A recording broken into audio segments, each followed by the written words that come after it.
Going good, man. Try not to melt. It's so hot outside. Yeah.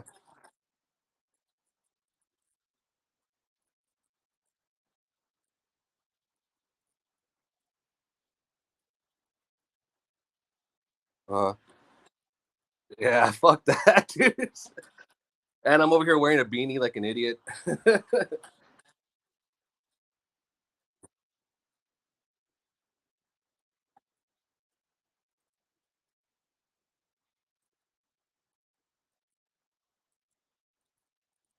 Yeah.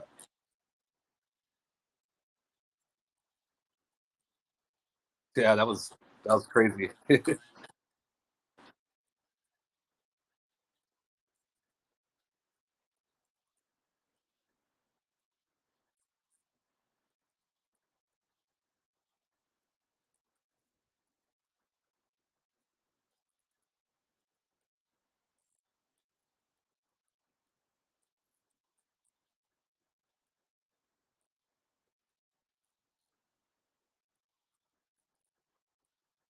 Oh, thank you, man.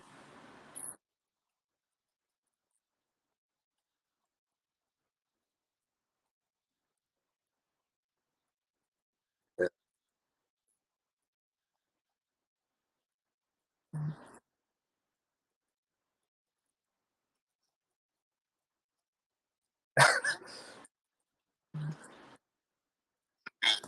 Dude, that's always the joke I have with myself. Like, you never get good pictures of me on stage because I'm never still long enough.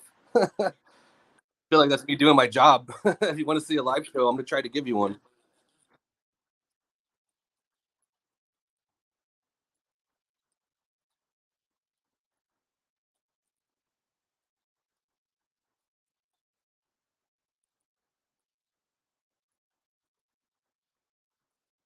Um, Dude, honestly, it was corn. Yeah. My cousin showed me follow the leader, right? And then I started. That's how I got into new metal. That's what started all of it. And I started finding out about Ill Nino and Taproot and 40 Below Summer and just on and on and on. But I always stuck with corn. And then when Issues came out, like something clicked. Like I want to do that. That's what I want to do. And there was like an old acoustic guitar in my hallway closet in my house, and it had like two strings on it. And I just would like get it and like just rock out of my. I didn't know what I was doing, and I begged my dad for a guitar for like a year, and he finally got me one for I think my 15th birthday. Yeah, my 15th birthday is when I started playing, and I didn't even have an amp. I didn't get the amp till Christmas. My birthday's in July, so I had to wait till then to actually start making noise. But yeah, that's how it all started. It was corn. They influenced me to do it.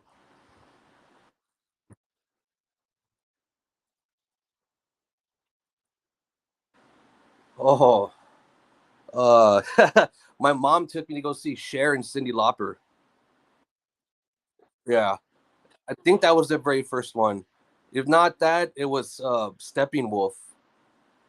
See, my mom liked like oldies and like pop, and my dad was just classic rock all day long. So that's what I grew up listening to. So he took me to so many concerts, dude, when I was a kid. Like the first few were like, yeah, like Stepping Wolf. I saw Little Richard. Um, he took me to go. I got to see Dio open up for Deep Purple and the Scorpions, and just many other concerts. And then my sister took me to go see Korn for the first time when I was 12. And like I said, like I had been listening to Follow the Leader, and then I saw them, and it just clicked. Yeah, it was the Issues tour. I saw him, the Sick and Twisted tour. That's when it clicked. Like I want to be there. I want to do that. I want to be on the other side. I want to be on the stage. Like,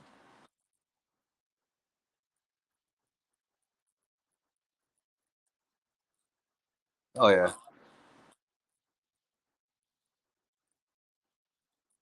Oh wow.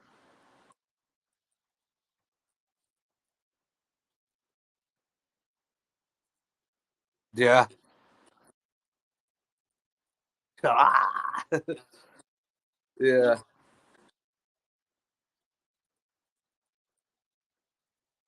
Oh yeah.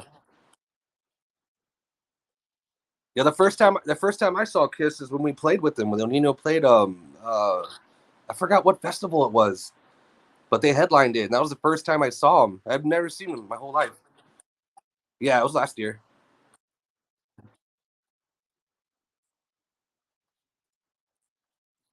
Dude, we didn't even get to see Metallica. We just got to hear them. We were like up in the VIP like room, and like dumbasses, we didn't really think about it. It's like about 2 stories up, right? And perfect view of the stage. There's like open windows, like windowless openings, whatever. And dude, about 20 minutes before they went on, I came out of the bathroom and the whole room was filled. Like we were standing on tables, like trying to see out the window, and everyone was on the staircase outside, so we couldn't be there. And so we listened to him for like maybe like 45 minutes. We're like, man, just go back to the hotel. We can't even fucking see him. Like, so I got to hear him, but still I haven't got to see them ever. Not yet. Yeah, I'll get there. Yeah.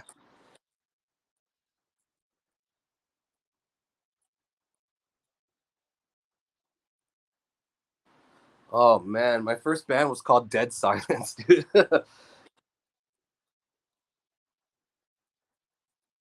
Yes, born and raised. 15.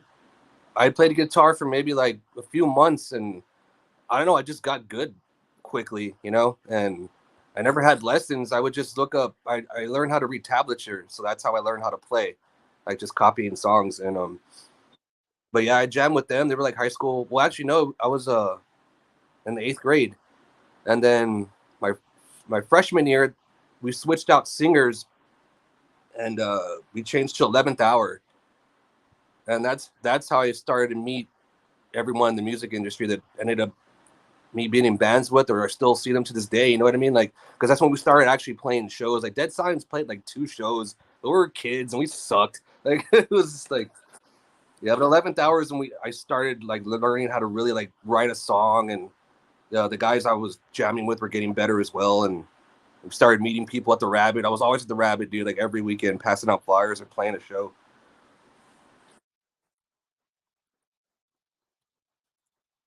North St. Mary Street. Yep.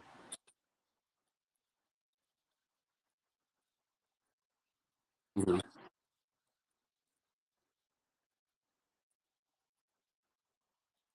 Yeah.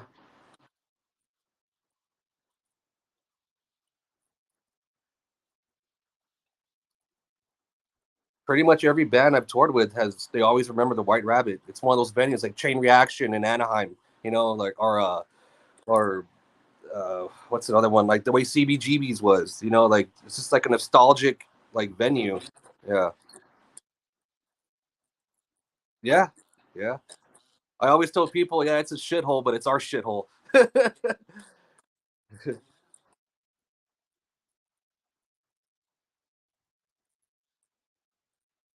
It started out with just the main stage in a small back room, and then the back room they enlarged it, and then they had there's a gas station that's part of the property. It used to be a gas station, and they used to have shows in there, and then it turned to the pizza shop, and then now it's a Rumble Bar. It's a bar, but yeah, then they had an outside pavilion right when you walk in where you could play, and then also when you walk inside across, there's another stage on the other side of the venue, like outside. So there's really like one, two, three, 4 stages now.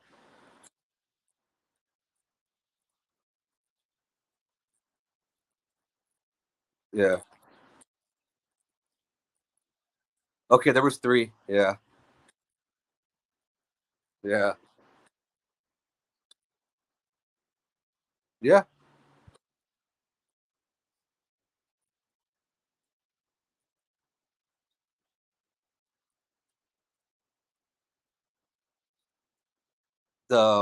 Actually, like in the winter of 2005 is when we started jamming.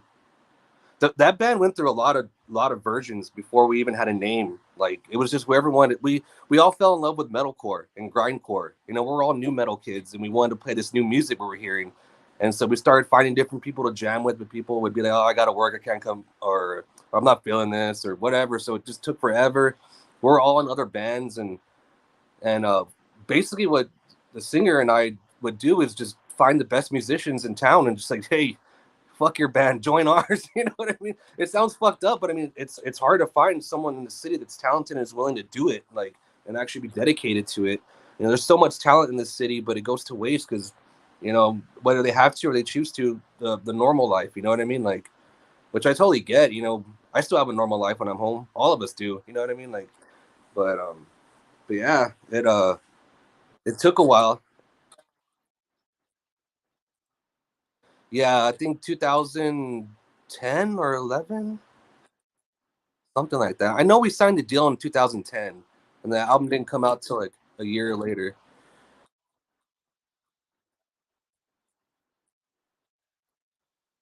Oh, dude, some of the songs on that first album, some of the songs we had back then, like in '06, like they're that fucking old. But we just took them and reamped them, you know. And then of course we wrote more songs. Dude, I can't even. The lineup when we signed the deal had been that way for maybe like a year.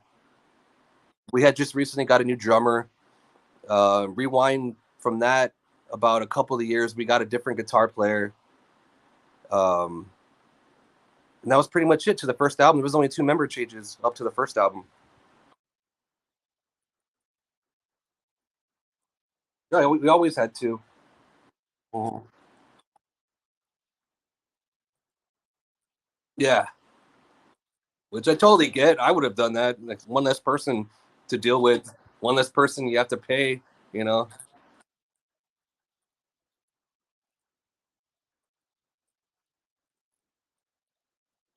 Yeah. Hmm. Yeah. We have a second guitar player. She just couldn't make the show. Yeah. Well, no, it's not a him. It's a she now. Yeah, her name is CJ. She used to play guitar for a band called GFM. Yeah, you want to check them out. They're all three of them are females, and she left the band, and you know the guys in Relent had known knew her for years, and she wanted to be part of the band. We're like, dude, let's do it. Like she's a badass dude. Like I know a lot of people would be like, oh, a girl. Like nah, dude. Like she makes most dudes look like punks, dude. Like she's a badass, man.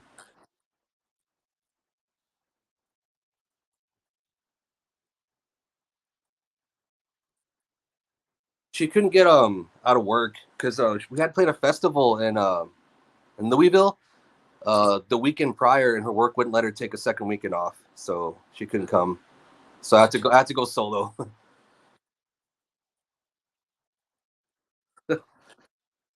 Yeah,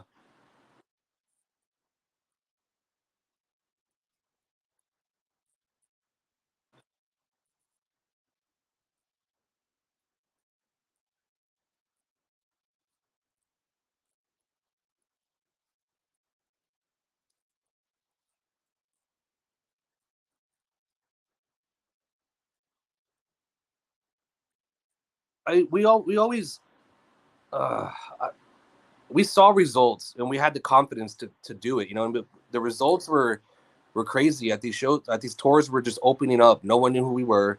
You know, I tell people in bands like you build up your whole local band career. Once you release that first album and you get announced as a signed band, you start all over again, man. Like no, most people don't know who the fuck you are. You know, this ain't Texas no more. You know what I mean? Like, and, it, dude, we were just like destroying these tours. Like, and then as we move up the ladder, bands that were on tour started telling us like, man, we don't even want to go on after y'all. And we're like, well, we must be doing something right, right? Like I said, we always had the confidence. Like we never had any idea how big it was going to get, though. There's no way to predict that. Like we knew something was special there, but we didn't know how far it was going to go.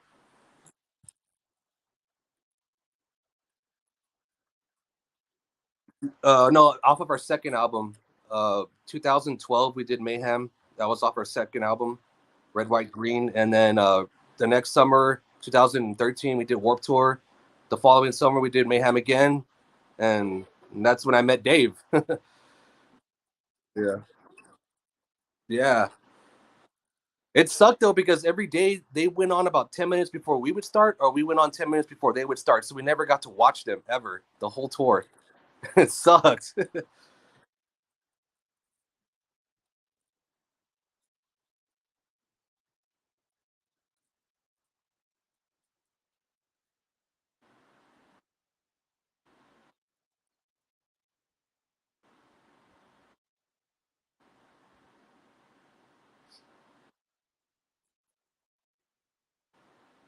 Yeah.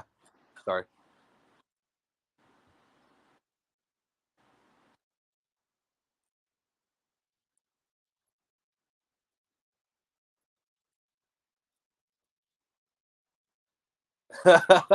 So I've just been talking to myself. Oh shit, this would happen to me.